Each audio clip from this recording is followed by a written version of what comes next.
আচ্ছা, তোমরা কি ভাবছো যে ব্রেডে জ্যাম লাগাচ্ছি এটা আবার নতুন কি, তাই না? আসলে ব্রেডে জ্যাম লাগানোটা নতুন কিছু নয়। বাজারে যেসব আমরা জ্যাম খেয়ে থাকি তার মধ্যে ফল কতটা থাকে তার কোনো ঠিক নেই। প্রিজারভেটিভ, সিনথেটিক কালার, ফ্লেভার দিয়ে জ্যামটাকে তৈরি করা হয়। এটা আমাদের শরীরের জন্য কতটা উপকারী তারও কোনো ঠিক নেই। রং যেটা জ্যামের যে কালারটা সেটাও কিন্তু সিনথেটিক কালার। তো এই জ্যামটা যেটা আমি তোমাদের সাথে শেয়ার করছি সেটা পাকা আম দিয়ে ঘরে কিভাবে বানাবো সেটাই তোমাদের সাথে রেসিপিটা শেয়ার করেছি।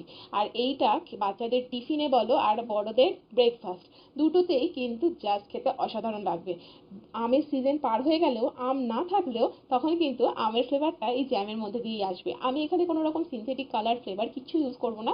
না করে আমি তোমাদের সাথে একদম পাকা আমের জ্যাম বানানোর রেসিপি তোমাদের সাথে শেয়ার করলাম।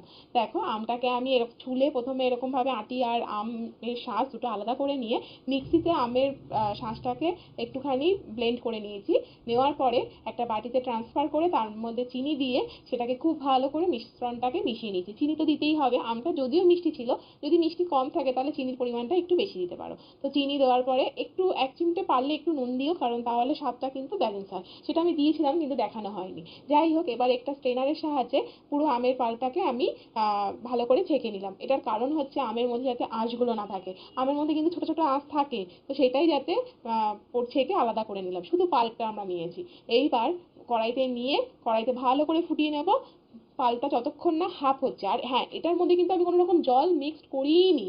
তো একদম যেটা পাল্প সেটাই কিন্তু হাফ হওয়া পর্যন্ত আমি এটাকে জাল করে নিয়েছি। তারপর নামানোর আগে একটু লেবুর রস দিয়ে নামিয়ে কাচের বোতলে কিন্তু আমি এটাকে স্টোর করেছি। আচ্ছা, আমি গরম গরম অবস্থাতেই ঢাললাম, কারণ ঠান্ডা হয়ে যাওয়ার পরে কিন্তু এটা একটু জমাট বেঁধে যায়, মানে একটু ঠিক হয়ে যায় তার জন্য। তো এই জন্য আমি গরম গরম অবস্থাতেই ঢেলে নিয়েছিলাম। আমি এখানে আমার 2 জার আর একটা বাটিতে অল্প একটু হয়েছিল, যে খেতে বেশ ভালো হয়েছিল, আমার বাচ্চার ভীষণ পছন্দ হয়েছিল। তোমরাও বাড়িতে এরকমভাবে বানিয়ে বাচ্চাদেরকে দিতে পারো, নিজেরাও খেতে পারো। সারা বছর আম না থাকলেও আমের ফ্লেভার কিন্তু তোমরা এভাবেই পেতে পারো। তো সবাই কিন্তু এই রেসিপিটাকে অবশ্যই বাড়িতে ট্রাই করো। কোনো রকম synthetic colour, flavour, food colour কিচ্ছু ছাড়া, একদম কোনো প্রিজারভেটিভ ছাড়া একদম হেলদি একটা চটজলদি জ্যামের রেসিপি, যেটা তোমরা বাড়িতে খুব সহজেই বানিয়ে নিতে পারবে। সবাই ভালো থেকো, সুস্থ থেকো, সঙ্গে থেকো, দেখতে থেকো পাকশালা রাঁধুনি।